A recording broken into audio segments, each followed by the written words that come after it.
how to log out of Snapchat on lost phone. If you lost your phone and your Snapchat account was still logged in, and then you're trying to just log out of your Snapchat account from those devices, well, do not worry.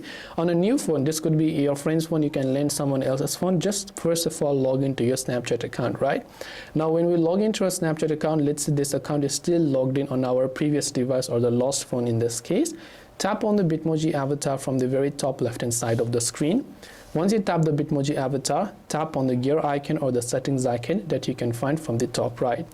After you've done that, first of all, scroll all the way to the very bottom until you see an option that says saved login info.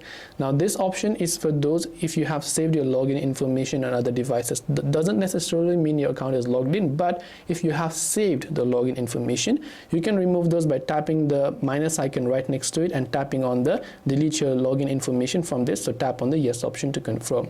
Now the main part is to log out, right? So to log out, scroll upwards again, and this time you want to look for an option that says session management, as you can see. So just go to session management and you will see a list of devices where your Snapchat account is logged in. So you can just tap on the minus icon or the cross icon right next to those devices where your Snapchat account is logged in and tap the logout button. Now if you just want to be safe, I would also recommend that you change your password. So you can go to the password tab, simply select the new password that you want to use, and then just hit the arrow button. So first enter your current password and then re-enter the new password to change it. This way you will be able to log out of Snapchat on lost phone. If you have any questions, feel free to leave them down. Thank you for watching and see you soon in the next video.